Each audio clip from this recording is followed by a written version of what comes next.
Oi, meus queridos amigos. Hoje eu gostaria de dar início à leitura de uma obra clássica da literatura brasileira chamada Triste Fim de Policarpo Quaresma, do autor Lima Barreto. Tá? Eu sugiro que todos vocês façam a leitura dessa obra, que é importantíssima. Tá? Inclusive, cai nos vestibulares aqui no Brasil com muita recorrência. Tá? Sugiro que vocês a leiam, de verdade. Eu tenho duas versões dessa obra aqui comigo, tá? Essa aqui eu adquiri hoje. Essa aqui já tinha aqui em casa. Essa eu comprei por R$5. Paguei R$5 nessa. E essa aqui eu ganhei de graça, ó. Foi de graça. A moça me deu hoje. Eu fiquei muito feliz, porque eu gosto de colecionar livros, né? Ainda que sejam repetidos, né? Ainda que sejam de diferentes versões, mas de mesmo nome. Eu gosto. Gosto de colecionar livros. O interessante é que essas obras elas têm algumas atividades no final, tá? Para ver se os leitores realmente conseguiram compreender o livro, né? A história do livro. Então aqui, por exemplo, nessa obra que eu adquiri hoje, tem aqui, ó, exercícios. Em que pessoa é narrado o romance Triste Fim de Policarpo Quaresma? Como é chamado esse tipo de narrador e por quê? Aí tem aqui sobre os personagens do livro, né? Quer ver? O diálogo entre Ricardo e Olga trata de questões relativas à poesia. Até que ponto se pode dizer que a posição de Ricardo e de Lima Barreto antecipa propostas modernistas? Então tem muitas perguntas aqui, né? A gente vê que é típico de vestibular, né? Perguntas típicas de vestibular. Então é tudo muito interessante.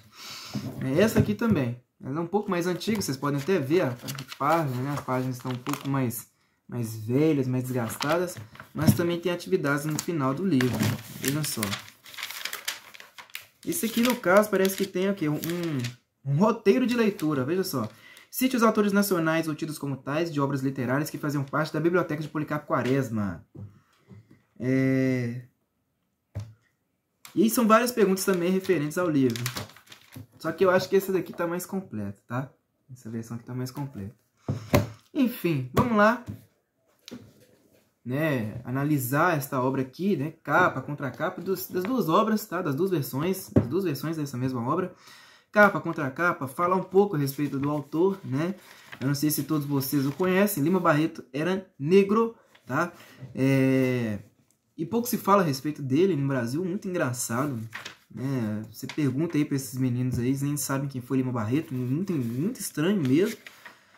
Mas é uma pessoa que tem uma importância muito grande na literatura nacional. Muito, muito grande mesmo. Então, vamos analisar primeiro essa daqui, essa versão aqui. Vamos lá. Triste Fim de Policarpo Quaresma. Aí, logo na capa, parece que tem tipo uma floresta, né? Uma coisa assim. Com um caminho no meio. Tem um homem bem no meio da floresta. E é isso que eu consigo enxergar. Aqui. Me parece que tem um móvel velho jogado no meio, uma coisa assim, né? Um homem aqui e esse objeto aí bem ao meio. Vamos ver aqui a contracapa. História dos azares de um nacionalista sincero, ingênuo e idealista. Este romance apresenta um vasto quadro crítico da sociedade brasileira. Um dos pontos altos do livro, como em geral, da obra de seu autor, está na representação viva e simpática de camadas modestas da população do Rio de Janeiro no final do século XIX. A capa aqui, gente, ó, João Batista Pagani, Paisagem, 1890, Museu Nacional de Belas Artes. Essa é a descrição da capa do livro. Abrindo a obra, a gente tem aqui Lima Barreto, Triste Fim de Policarpo Quaresma. Introdução, Francisco Ascar. Vocabulário, equipe de professores do Colégio Objetivo São Paulo. Aí vem o índice em todas as partes do livro, né? Introdução, procedimentos de leitura, primeira, segunda e terceira partes, tá? Na primeira parte tem a lição de violão, depois reformas radicais, depois a notícia do genelício, depois desastrosas consequências de um requerimento. Depois, o bibelô. Na segunda parte tem No Sossego. Depois, Espinhos e Flores. Depois, Golias. Depois, Peço Energia, Sigo Já. E por último, O Trovador. Na terceira parte tem Patriotas, depois Você, Quaresma, é um visionário, depois E tornaram logo silenciosos, depois O Boqueirão e por último A Afilhada. Na introdução fala um pouco a respeito do autor e a respeito da obra e os procedimentos de leitura. Aí já dá início, né, ao livro. Vamos lá, vamos ler um pouco aqui a respeito do autor e depois eu vou analisar essa versão aqui. Vamos lá. Introdução. Francisco Ascar Lima Barreto, Vida e Obra.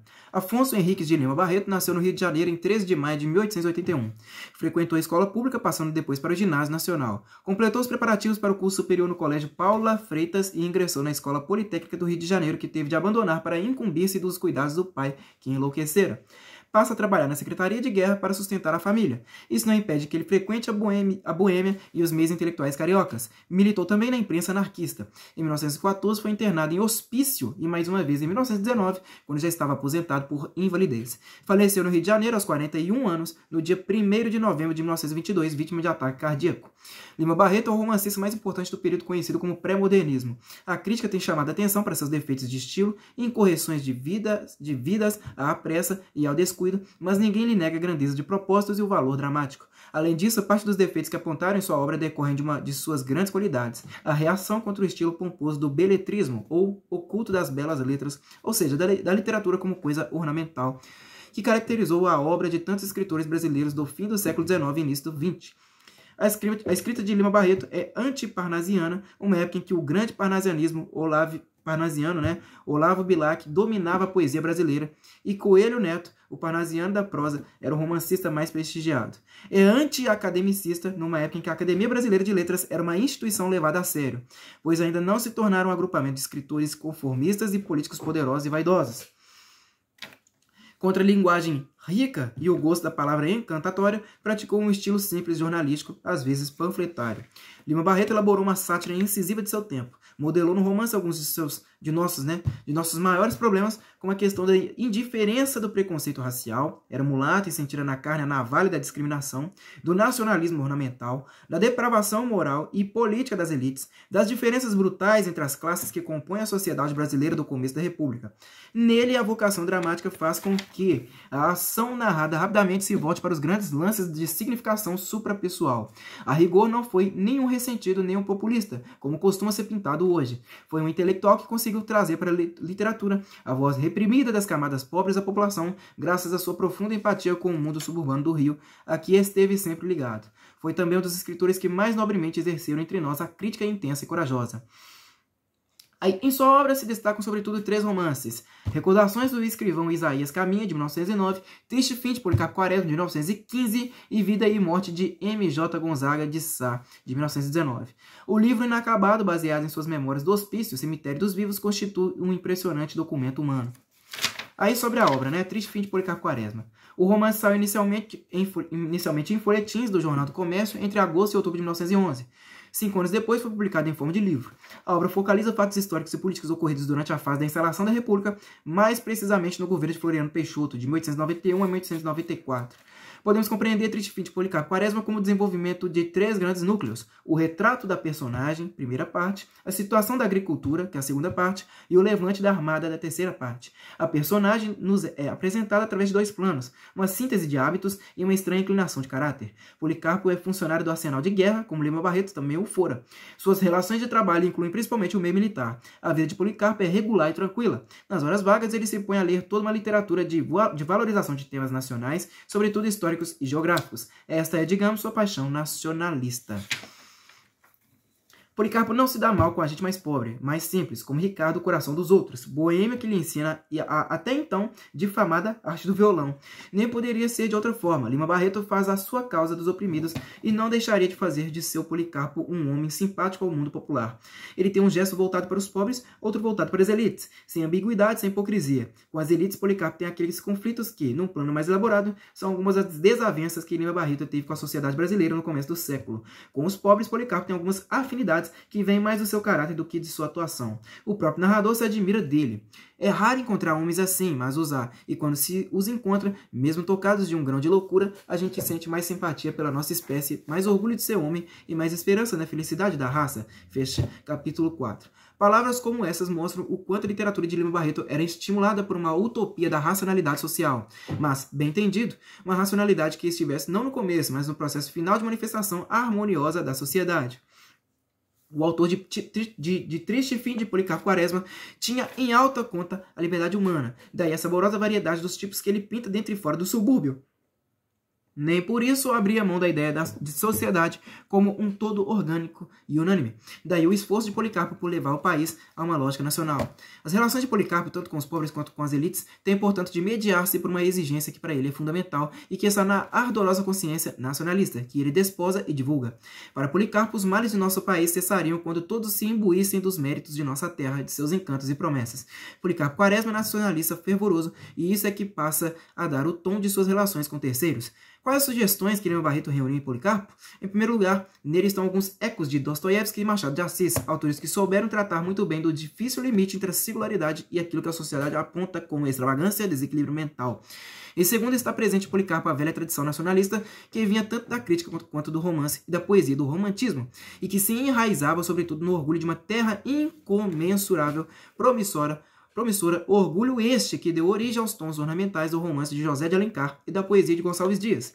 Terceiro, palpita também no livro a ideia de que nossas elites se degradam por valorizar a cultura europeia, vício que seria a causa do nosso atraso, da nossa falta de responsabilidade.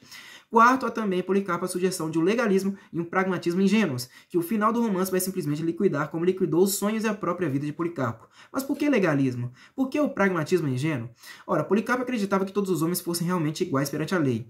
Com isso, ele esquecia o caráter formal, às vezes completamente ornamental da lei, num país como o Brasil. Por outro lado, porém, justiça lhe seja feita, seu pragmatismo procurou pôr em prática tudo o que ele acreditava, mesmo que o esforço lhe trouxesse prejuízos, zombarias e incompreensão alheia. Afinal, Policarpo não só aprendeu a língua dos índios, mas aprendeu também a tocar violão e a cantar modinhas remotas, como aprendeu a plantar, alistou-se na luta contra os golpistas da marinha, fez, enfim, tudo que pôde. Esteve internado, esteve preso e morreu por suas românticas convicções. Mas no fundo desse pragmatismo ingênuo também havia uma séria crítica à indolência da civilização nacional, feita à base de tradição agrária e monocultura, exportadora de matérias-primas e importadora de bens. Entendamos, então, mais de perto o suposto desequilíbrio mental de Policarpo. Sem dúvida, o seu é um desequilíbrio clínico, porque a psiquiatria responde à extravagância com a internação, como fazia aquele dedicado alienista do conto de Machado de Assis. O diagnóstico é o resultado de uma perversão interpretativa de inspiração política. Lima Barreto mostra que a ideia de um Brasil autônomo e consciente é desconfortável e, portanto, encarada como desrazão. Como se o patriotismo fosse de fato bonito, mas na condição de não ser levado a sério. Não exatamente porque os excessos patrióticos fossem ridículos, mas porque, magicamente, eles poderiam se transformar em paródias das elites, e ofender assim os brios de quem se assentava há séculos nos dividendos do patriotismo exibicionista. O nacionalismo de fachada foi, aliás, um mito tão forte que conseguiu estender-se pelo século XX adentro. Policarpo leva a sério o mito nacionalista. Ele se põe de corpo e alma a experimentar, a tentar, a dar o primeiro exemplo. Provoca incômodo. Isso, claro, não impediria que ele prosseguisse a vidinha que levava. Era perturbador, sim, porém inofensivo. Quis, entretanto, a sorte, e aí está o elemento trágico do romance, que esse visionário, como o chamara Floriano, se pudesse um dia contra o projeto das elites, se pusesse um dia contra o projeto das elites e criasse embaraços para elas no momentoso caso da matança dos prisioneiros de guerra. Aí sim, ele teve de ser levado a sério. Essa foi uma das grandes soluções de Lima Barreto. Ele soube extrair da cotidianidade um punhado de caracteres que de repente passam a integrar-se numa cena épica e dramática. Não é difícil descobrir onde está a grandeza de Policarpo. Quem quer que saiba ler e se informar sabe que o universo das opiniões cotidianas sobre a política não é dos mais lisonjeiros. Sabemos que este país, ontem como hoje, é um país de muitos erros, episódios de corrupção e violência, enfim, uma contínua vergonha para a nossa história e para o nosso presente. Entretanto, nós condescendemos, esquecemos, isto funciona como se perdoássemos, sobretudo porque nosso conforto costuma valer mais do que qualquer esforço. Ora, com Policarpo é o contrário que acontece, e isso se deve a seu caráter muito apaixonado pelos símbolos, mas que ironicamente detesta as aparências e as indefinições. Policarpo toma os símbolos ao pé da letra. Suas ideias, suas convicções exigem plena coerência com a vida. Que se dane a vida quando está em perigo a consciência moral. Sob esse ponto de vista, Policarpo realmente é um herói, e o livro de Lima Barreto será, portanto, uma sátira contra a nossa hipocrisia, nossa indolência culposa. E o sacrifício de Policarpo será uma lição, um emblema. Ele precisará morrer como escarmento, punição para que não mais se cometa a insensatez de tomar ao pé da letra as coisas da política. Contudo, a ingenuidade, o quixotismo com que Policarpo empreendeu seus bons cometimentos é o que faz com que ele não se complete como grande personagem do começo ao fim. Há nele realmente algo de ideia fixa. Claro que, sob esse ângulo, ele é justamente um dos objetos da sátira, porque de fato ele representa inicialmente o nacionalismo ufanista que as elites defendiam com moderação, né? O nacionalismo exagerado, né? O orgulho excessivo pelo país onde ele nasceu. A sátira mais violenta, contudo, não se faz contra ele, mas contra estas, representadas em Floriano Peixoto. Na parte final, predomina a tragédia brasileira. Aí, o que importa é a queda das máscaras e a grandeza de caráter com que Policarpo denuncia o Leviatã, o monstro enorme e horrendo da violência política proverbial em nossa terra. Ironicamente, toda essa truculência que extermina quem não concorde com ela, nasce em princípio de um esquema cultural pacato, aparentemente cordial e compreensível, e que já foi entendido como a essência de um suposto caráter nacional brasileiro. Esta essência cordial do brasileiro recebe em Lima Barreto sua mais completa contestação, e nisto o autor se dá as mãos, com Euclides da Cunha, que mostrara em Os Sertões não ser nada cordial o bombardeio de Canudos. Aliás, um traço que une os escritores do pré-modernismo é a coragem de enfrentar velhos mitos apologéticos de nossa cultura. Monteiro Lobato também teve de ridicularizar nossos sonhos românticos para mostrar que o país estava a pedir uma outra orientação e uma outra perspectiva. Augusto dos Anjos também teve de virar a mesa de nosso gosto poético, ainda conformisticamente parnasiano, academista. Mas, diferentemente de todos estes, Lima Barreto se furtou ao espírito beletrista, vocabularista, literalizante, e não se entregou aos preconceitos literários, ao gosto da palavra difícil, e a outros elementos de estilo que marcam não só a cultura dominante no Brasil da época, mas até as obras dos outros grandes autores do pré-modernismo. Quanto à representação de nossa realidade, digamos que a cordialidade brasileira está presente no cotidiano pintado por Lima Barreto, antes dos grandes lances da revolta da Armada e da prisão de Policarpo. A partir daí, essa cordialidade se transforma, em indiferença, pura covardia.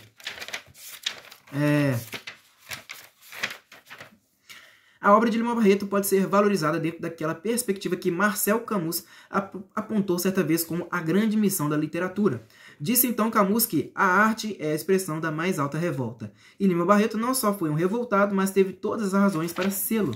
Contudo, a frase de Camus deixa de valorizar um ponto importante, que é a arte como confecção da obra, a arte em sua capacidade de criar uma linguagem que valha por si mesma, uma linguagem que se imponha como contínua fonte de experiência estética, como invenção de forma, como estrutura singular na história do romance, na história da representação ficcional da vida. Desse ponto de vista, Lima Barreto mostra algumas limitações, ainda que este seu romance tenha sido composto com toda a consideração do elemento propriamente artístico, dadas as críticas que recebera seu romance anterior, Recordações do escrivão Isaías Caminha. A primeira dessas limitações está na excessiva distância entre o narrador e a personagem principal, distância que deixaria Policarpo praticamente sozinho, reduzido por vezes a um ser algo mecânico e sem grande substância. Reduzida a sua ideia fixa e ao ineficiente apoio de Olga e Ricardo, Policarpo não chega a exprimir um drama vivido, porque isso só é possível com o concurso decidido dos outros. Há também uma escrita ligeira e algo jornalística, que se percebe no imediatismo da sintaxe e na pressa em caracterizar tudo. Esse defeito, porém, acaba sendo recompensado pela agilidade dos quadros, que fundem coloridamente a paisagem central e suburbana. Lima Barreto tinha também a virtude do cineasta. Outro ponto de relevo está na bela combinação da paisagem cultural com a solução trágica. Triste Fim de Policarpo Quaresma não é apenas um romance de época, é também um romance dramático. Além disso, Policarpo não se limita àqueles traços que o classificam como personagem plana. Os hábitos, a ideia fixa, as relações padronizadas, a personagem chamada plana é estática, não evolui e não tem profundidade psicológica, porque, de certa forma, ele vai demonstrando uma discreta, mas gradual consciência de que fora um inocente útil, e as horas que precedem seu fim demonstram claramente essa mudança. Portanto, ele se caracteriza também por uma complexidade progressiva, embora tímida, que o faz, em certa medida, igualmente uma personagem esférica, personagem que evolui, cuja psicologia é dinâmica. Quanto ao conjunto das personagens, podemos dividi-las num grupo dos inconformados, como o próprio Policarpo, Olga e Ricardo, coração dos outros, e no grupo dos que se voltam apenas para seus interesses particulares. Albernaz, o general que ansiava casar as filhas, Caldas, comandante sem esquadra, Genelício, bajulador, e o próprio Floriano, que apesar de ídolo político nacional, dependia das hipotecas que pesavam sobre duas de suas propriedades. Além dessas, há muitas outras figuras miúdas, cujos retratos compõem a galeria desse grande conhecedor da vida suburbana que foi Lima Barreto. Procedimentos de leitura.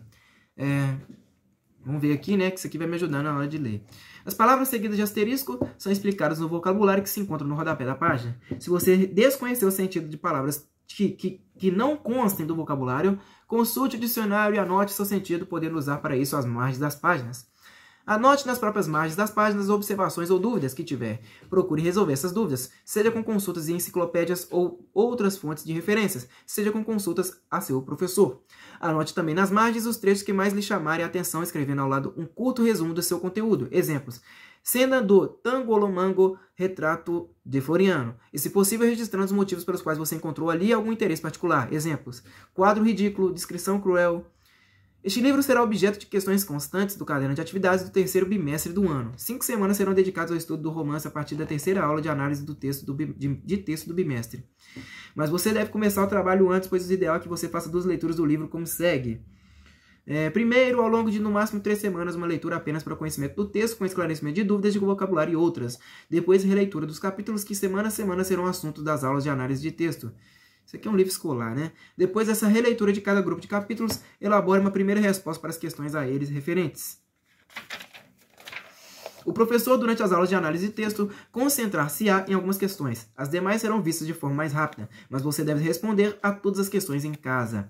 É importantíssimo que você responda por escrito a todas as questões, pois elas testam o aproveitamento de sua leitura e lhe dão indicações importantes de elementos do livro que não devem passar despercebidos. O maior aproveitamento virá das questões que você responder com seu próprio esforço.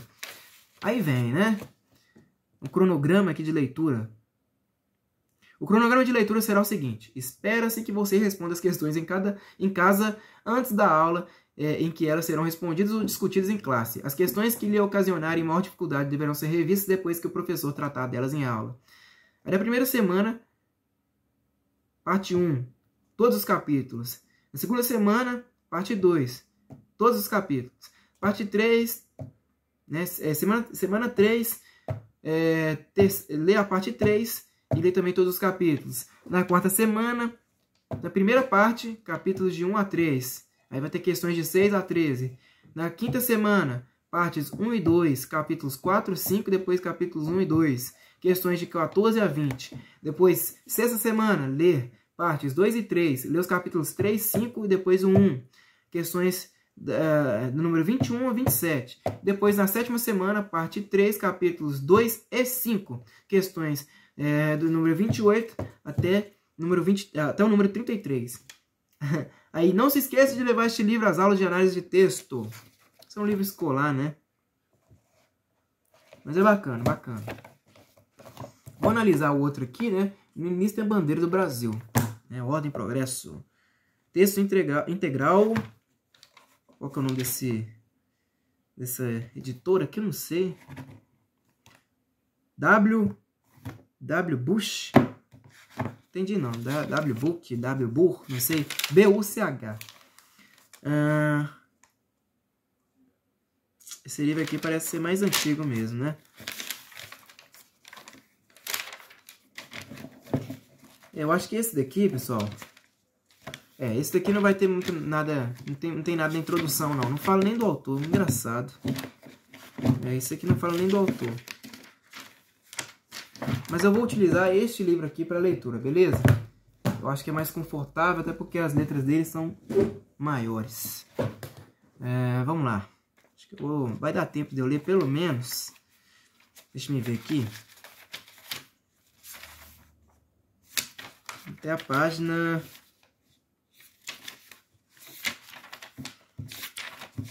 Deixa eu calcular aqui. Vou tentar ler até a página 14, tá? O livro tem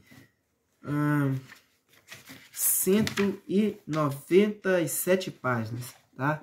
E depois vem os exercícios. Eu vou ler hoje até a página 14. Tentar fazer esse esforço aí para vocês, que o vídeo já tem 23 minutos. Vamos lá. Triste fim de Policarpo Quaresma. Primeira parte, 1. A lição de violão. Como de hábito, Policarpo Quaresma, mais conhecido por Major Quaresma, bateu em casa às 4h15 da tarde. Havia mais de 20 anos que isso acontecia. Saindo do arsenal de guerra, onde era subsecretário, bongava pelas confeitarias algumas frutas, comprava um queijo, às vezes, e sempre o pão da padaria francesa. Bongava significa buscava, tá? Não gastava nesses passos nem mesmo 1 hora, de forma que às 13h40, por aí sim, tomava o bonde sem erro de 1 minuto. Ia pisar a soleira, né, parte do piso sobre a porta de entrada das casas. Soleira da porta de sua casa, numa rua afastada de São Januário, bem exatamente às 4h15, como se fosse a aparição de um astro, um eclipse, enfim, um fenômeno matematicamente determinado, previsto e predito. A vizinhança já lhe conhecia os hábitos, e tanto que, na casa do capitão Cláudio, onde era costume jantar-se aí pelas 4h30, logo que o viam passar, a dona gritava à criada: Alice, olha que são horas, o Major Quaresma já passou. E era assim todos os dias, há quase 30 anos. Vivendo em casa própria e tendo outros rendimentos, além do seu ordenado, né, ou seja, salário, o Major Quaresma podia levar um trem de vida superior aos seus recursos burocráticos, gozando por parte da vizinhança da consideração e respeito de um homem abastado. Trem de vida significa nível econômico de vida, né, e abastado é que possui o suficiente. Não recebia ninguém, vivia num isolamento monacal, embora fosse cortês com os vizinhos, que o julgavam esquisito e misantropo. Não tinha amigos na redondeza, não tinha inimigos, e a única desafeição que merecera fora a do doutor Segadas, um clínico afamado no lugar, que não podia admitir que Quaresma tivesse livros. Se não era formado, pra quê? Pedantismo. Né? Então, vamos lá. Monacal significa de monge, né? Solitário. Misantropo é aquele que evita a convivência, solitário, avesso às pessoas. E pedantismo é exibicionismo, né? Geralmente de cultura que não se tem. Continuando. O subsecretário não mostrava os livros a ninguém, mas acontecia que, quando se abriam as janelas da sala de sua livraria, da rua poder-se-iam ver as estantes pejadas de cima a baixo. Né? Ele tinha uma biblioteca. Pejadas significam carregadas. Eram esses os seus hábitos. Ultimamente, porém, mudaram um pouco. E isso provocava comentários no bairro. Além do compadre e da filha, as únicas pessoas que o visitavam até então, nos últimos dias, era vista entrar em sua casa 3 vezes por semana. E em dias certos, um senhor baixo, magro, pálido, com um violão agasalhado numa bolsa de camurça. Logo pela primeira vez, o caso intrigou a vizinhança. Um violão em casa tão respeitável. Que seria? E na mesma tarde, uma das mais lindas vizinhas do Major convidou uma amiga e ambas levaram um tempo perdido de cá para lá ao palmilhar o passeio, esticando a cabeça quando passavam diante da janela aberta do esquisito subsecretário. Né? Palmilhar significa andar pela calçada. Não foi inútil a espionagem. Sentado no sofá, tendo ao lado o tal sujeito, empunhando o pinho, né, o violão, né, por metonímia, na posição de tocar, o major atentamente ouvia. Olhe, major, assim. E as cordas vibravam vagarosamente a nota ferida. Em seguida, o mestre aduzia. Ré, aprendeu? Aduzia significa acrescentava. Tá? Mas não foi preciso pôr na carta. A vizinhança concluiu logo que o major aprendia a tocar violão. Mas que coisa! Um homem tão sério metido nessas malandragens? Uma tarde de sol, sol de março, forte e implacável, aí pelas cercanias das 4 horas, as janelas de uma erma rua de São Januário povoaram-se rápida e repentinamente de um e de outro lado. Até da casa do general vieram moças à janela. Que era? Um batalhão? Um incêndio? Nada disto. O Major Quaresma, de cabeça baixa, com pequenos passos de boi de carro, subia à rua, tendo debaixo do braço um violão impudico. Aduzia significa acrescentava, erma significa deserta e impudico é que não tem pudor, né? Desavergonhado.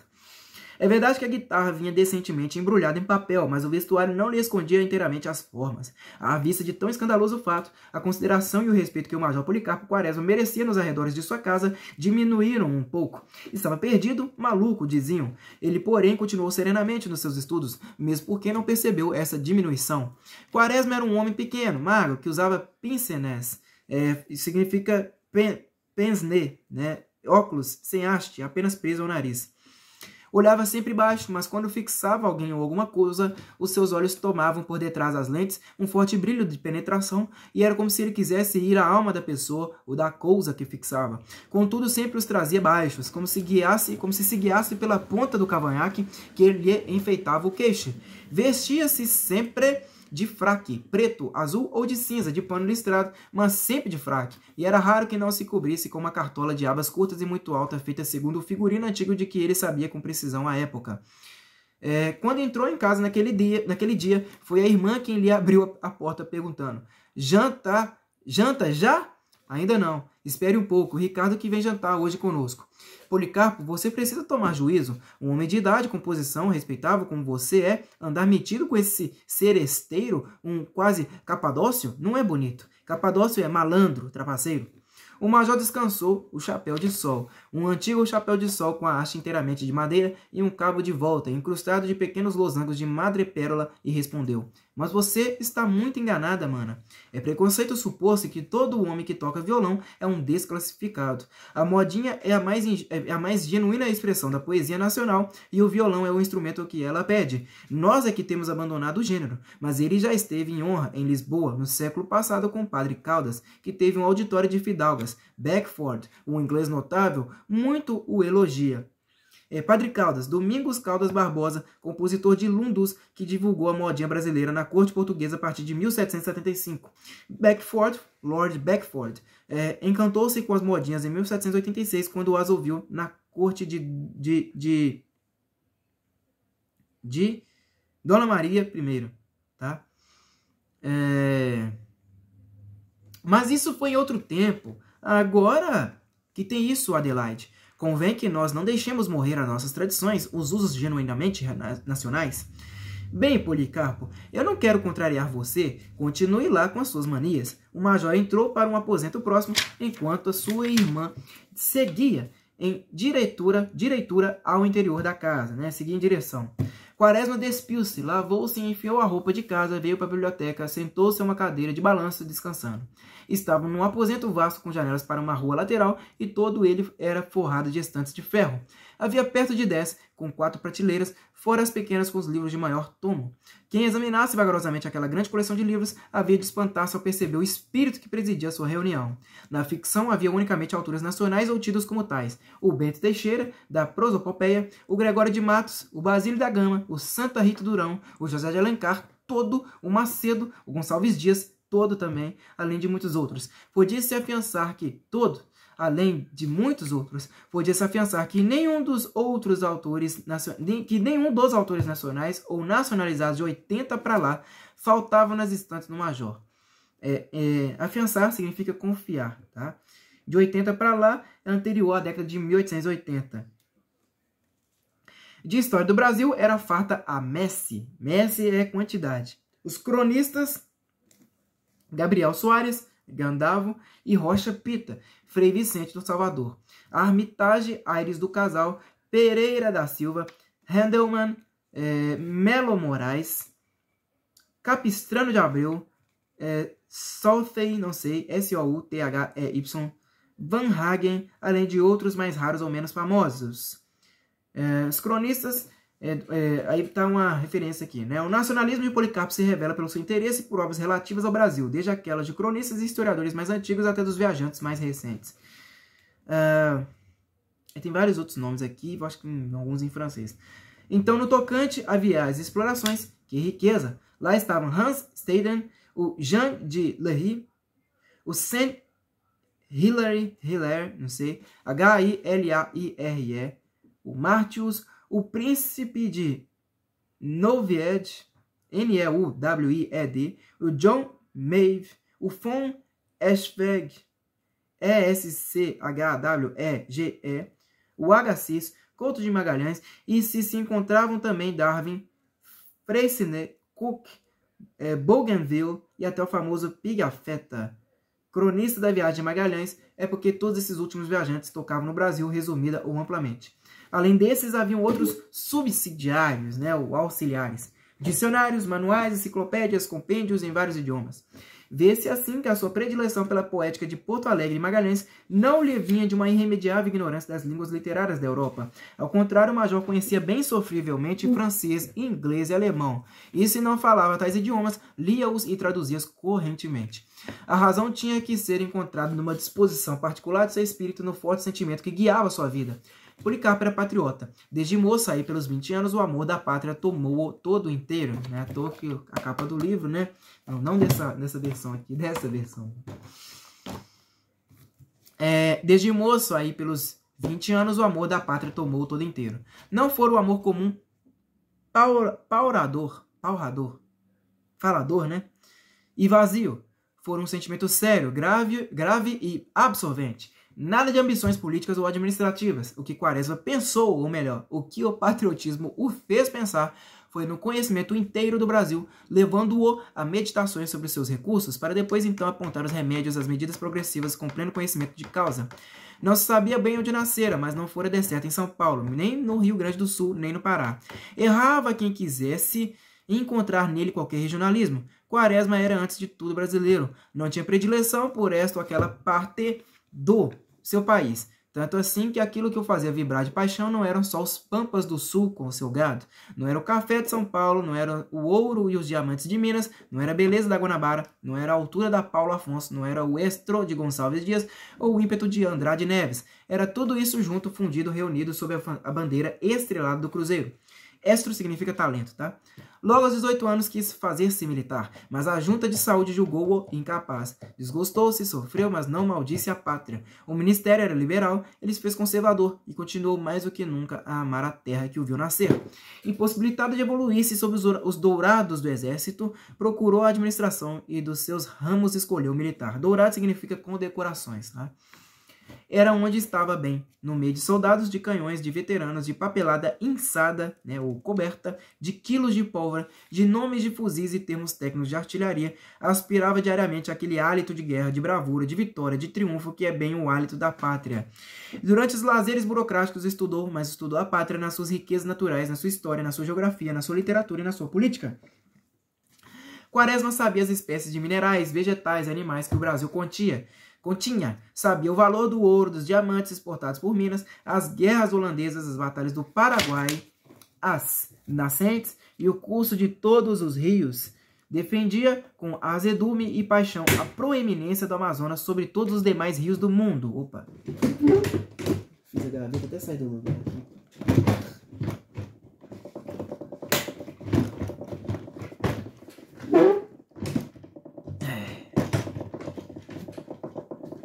Deu certo, né? Mais ou menos. Vamos lá.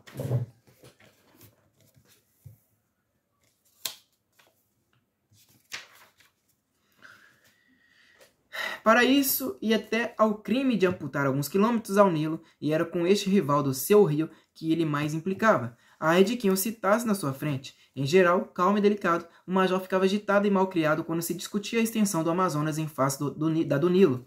Havia um ano a esta parte que se dedicava ao Tupi-Guarani.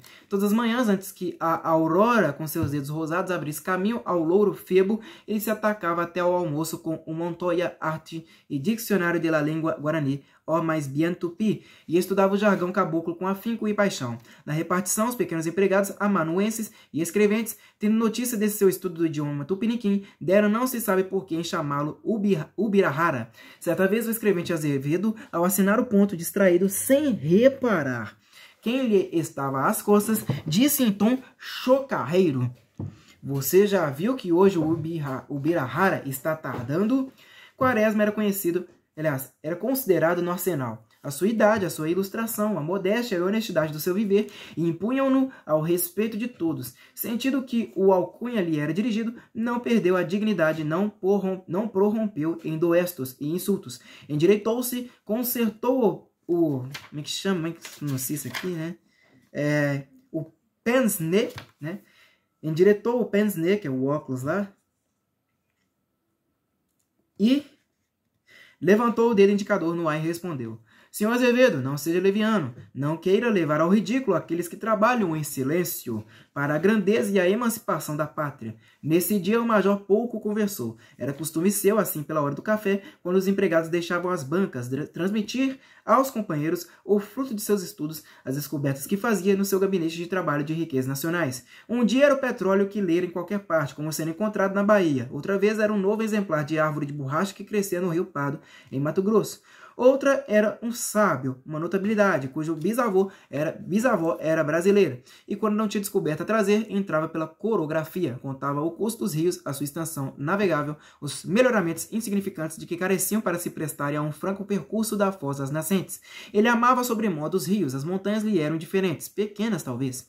Os colegas ouviam-no respeitosos e ninguém, a não ser esse tal Azevedo, se animava na sua frente a lhe fazer a menor objeção, a avançar uma pilhéria, um dito. Ao voltar às costas, porém, vingavam-se das cacetadas, cobrindo-o de troças. Este Quaresma, que cacete, pensa que somos meninos de tico-tico. Arre, não tem outra conversa.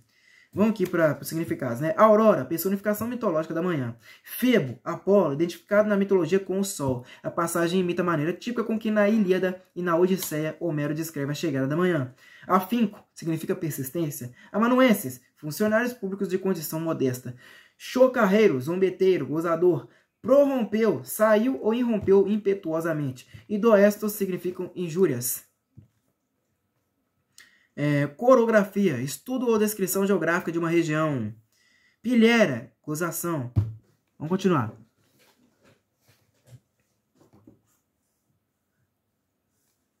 E desse modo, ele ia levando a vida, metade na repartição, sem ser compreendido, e a outra metade em casa, também sem ser compreendido. No dia em que o chamaram de Ubirahara, Quaresma ficou reservado, taciturno, né, ou silencioso, tristonho, mudo, e só veio a falar porque, quando lavavam as mãos no aposento próximo à secretaria e se preparavam para sair, alguém suspirando disse: "Ai, meu Deus, quando poderei ir à Europa?" O major não se conteve, levantou o olhar, consertou o... como é que chama? O pince-nez, e falou fraternal e persuasivo: "Ingrato, tens uma terra tão bela, tão rica, e queres visitar a dos outros? Eu, se algum dia puder, hei de percorrer a minha de princípio ao fim."